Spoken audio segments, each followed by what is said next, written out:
Remember the cars back in the day? Big engines, bold designs, and the unmistakable scent of gasoline hanging in the air. They weren't just machines. They were moving monuments to an era. The roads echoed with the growl of V8s, while polished tail fins shimmered under the sun. Every model, every badge told its own story. Loud, proud, and impossible to ignore. But not all stories came with a roar. Some whispered quietly from the sidelines. Innovations that flickered briefly before fading into obscurity. Have you ever heard of the Sebring CitiCar? Small, electric, and often overlooked, it emerged during a time when bigger meant success and louder meant attention. Let's take a deep dive into the history of the Sebring CitiCar, a modest pioneer from the fringes of the automotive world, and a surprising glimpse of a future that was still decades away. Right here on History of Simple Things.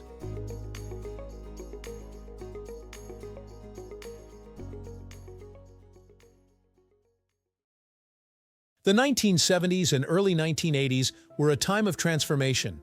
Gasoline prices soared, smog-choked city skylines, and the oil embargo of 1973 rattled America's confidence in its fuel-fed future.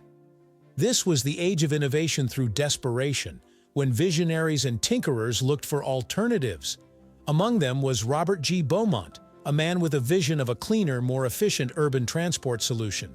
Under his guidance, the Sebring Vanguard Company introduced the CitiCar and later its successor, the Sebring CitiCar. It was wedge-shaped, unapologetically boxy, and utterly unlike anything else on the road. Unlike the thundering muscle cars of the same era, the Sebring CitiCar didn't aim to impress with brute strength. Instead, it leaned into minimalism. It was electric at a time when that word felt more like science fiction than sensible transportation. No engine roar, no shifting gears, just the quiet hum of electricity pushing a fiberglass shell through city streets. The car's range?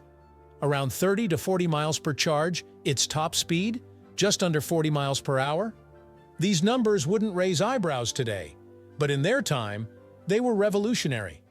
A vehicle that didn't sip gas but sipped electrons. And it did all this with just 8 6-volt batteries and a 3.5 horsepower DC motor. The CitiCar's form was dictated by function. With its trapezoidal profile, 2 seats, and no-frills interior, it was as much a statement as it was a mode of transportation. It wasn't designed for long road trips or cross-country adventures. It was an urban commuter's companion, ideal for short errands, campus commutes, or navigating the tight alleys and parking lots of America's growing cities. Its shell, made from ABS plastic reinforced with fiberglass, kept it light. Its simplified construction allowed for easy maintenance. And perhaps most critically, it qualified as a neighborhood electric vehicle, NEV, placing it in a category where major car manufacturers dared not tread. Despite its compact size, the Sebring CitiCar represented something larger than itself. It embodied the early stirrings of what we now recognize as sustainable urban transport. Though the term green car hadn't yet entered the public lexicon, the CitiCar embraced principles that are now mainstream: reduced emissions, minimal environmental impact, and independence from fossil fuels. The challenges were immense. Battery technology was primitive. Infrastructure for charging was virtually non-existent, and consumer skepticism was high. Still, Sebring Vanguard pressed forward, an electric pioneer in a land dominated by gasoline. The Sebring CitiCar wasn't without its quirks. Reviews at the time pointed out its limited power and rudimentary safety features.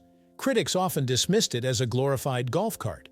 But beneath the surface, the vehicle was quietly disrupting assumptions about what a car could be. In a world that idolized horsepower, the CitiCar whispered a different truth, that efficiency, not excess, might one day rule the road. Its frame may have looked like a toy, but its concept was anything but playful. It was serious, urgent, and far ahead of its time. Though production was limited, the CitiCar earned a loyal, if modest, following. Estimates suggest that between 2,200 and 4,400 units were produced, depending on which source you trust. For a brief window in automotive history, the Sebring CitiCar found a place in America's driveways, parking garages, and college campuses. Each one served as a rolling experiment, a proof of concept in a skeptical market. By the late 1970s, however, the energy crisis faded from front-page news, and consumer interest returned to more familiar territory. Larger, more comfortable vehicles once again took center stage, and the Sebring CitiCar faded into obscurity. But obscurity doesn't mean insignificance. In fact, the Sebring CitiCar's real contribution may only now be fully appreciated.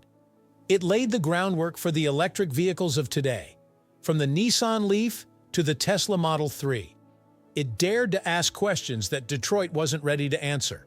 What if cars could be quiet? What if they didn't need gasoline? What if city driving didn't have to pollute the very air we breathe? It challenged the paradigm, and in doing so, influenced a new generation of engineers, designers, and dreamers who would eventually bring EVs into the mainstream. Today, surviving Sebring CitiCars are cherished by collectors and historians alike. They're not just vintage novelties, they're time capsules. Each one is a testament to human ingenuity in the face of crisis. They remind us that progress isn't always glamorous. Sometimes it looks like a plastic wedge with 2 seats and a whirring motor. But within that humble frame lies a spirit of innovation that helped shape the electric future we now take for granted. So when you see a Sebring CitiCar rolling slowly down the road or resting in a museum, don't just smile and move on. Remember this: it was one of the first to believe that cars could be cleaner, quieter, and better for the world we share.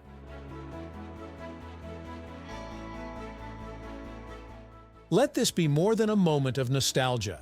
Let it be a recognition of a bold idea, a spark of ingenuity that lit the fuse for a revolution. Long before electric vehicles were status symbols or high-performance machines, there was the Sebring CitiCar, small, silent, and sincere. A vehicle that didn't just move people, it moved the conversation. It challenged conventions when few dared to, and though it rolled quietly through history, its impact echoes louder today than ever before. Thank you for watching. If you have suggestions for our next video, feel free to share them in the comments below. We'll be sure to give you an acknowledgement for your contribution. Thank you for joining us on this journey through the history of simple things. Don't forget to like, subscribe, and stay tuned for more stories woven through the smallest details.